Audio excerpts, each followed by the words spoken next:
मैं सर्वशक्तिमान परमात्मा के अस्तित्व को मानने से इनकार करता हूं।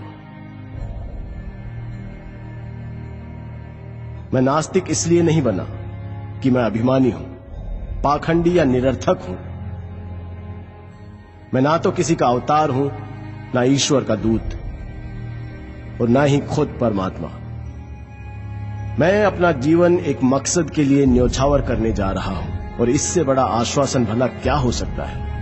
ईश्वर में विश्वास रखने वाला एक हिंदू पुनर्जन्म में एक राजा बनने की आशा कर सकता है। एक मुसलमान या एक ईसाई को स्वर्ग में भोग विलास पाने की इच्छा हो सकती है। उसे अपने कष्ट और कुर्बानियों के बदले पुरस्कृत होने की कामना हो सकती है। लेकिन मुझे क्या आशा करनी चाहिए?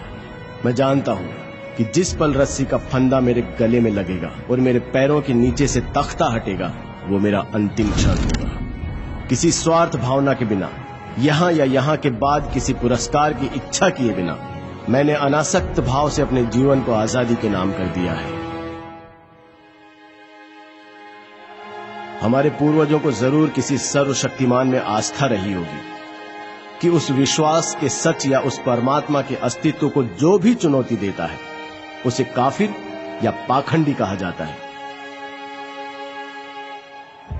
चाहे उस व्यक्ति के तर्क इतने मजबूत क्यों ना हो कि उन्हें झुठलाना नामुमकिन हो, या उसकी आत्मा इतनी सशक्त क्यों ना हो कि उसे ईश्वर के प्रकोप का डर दिखाकर भी झुकाया नहीं जा सकता, और इसलिए ऐसे व्यक्ति को अभिमानी कहकर उसकी निंदा की जाती है।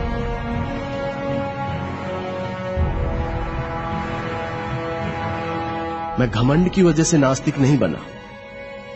ईश्वर पर मेरे अविश्वास ने आज सभी परिस्थितियों को मेरे प्रतिकूल बना दिया है, और ये स्थिति और भी ज्यादा बिगड़ सकती है। जरा सा अध्यात्म इस स्थिति को काव्यात्मक मोड़ दे सकता है, लेकिन अपने अंत से मिलने के लिए मैं कोई तर्क नहीं देना चाहता। मैं यथार्थवादी व्यक्ति हूं।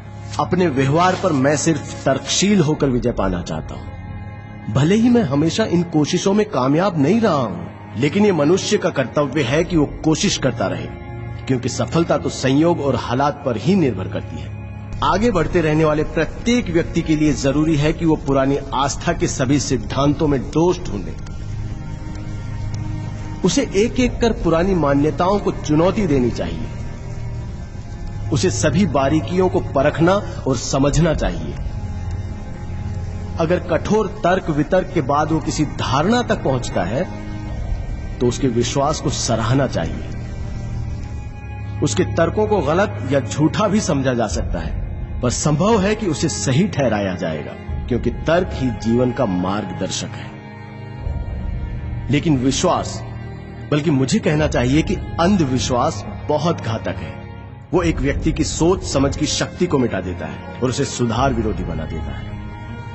जो भी व्यक्ति खुद को यथार्थवादी कहने का दावा करता है, उसे पुरानी मान्यताओं के सच को चुनौती देनी होगी, और यदि आस्था तर्क के प्रहार को सहन न कर पाए तो वो बिखर जाती है। यहाँ अंग्रेजों का शासन इसलिए नहीं है क्योंकि ईश्वर ऐसा चाहता है, बल्कि इसलिए है क्योंकि उनके पास ताकत है और हम में उसका विरोध करने का साहस नहीं है। अंग्रेज ईश्वर की मदद से हमें काबू में नहीं रख रहे हैं, बल्कि वो बंदूकों, गोलियों, पुलिस और सेना के सहारे ऐसा कर रहे हैं, और सबसे ज्यादा हमारी बेपरवाही की वजह से।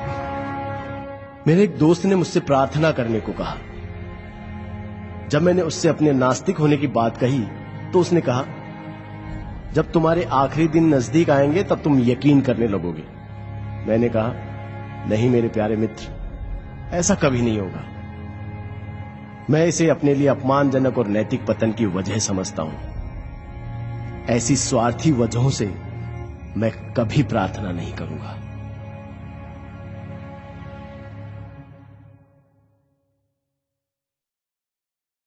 It transcends the senses, but it is possible to reason out the existence of God to a limited extent.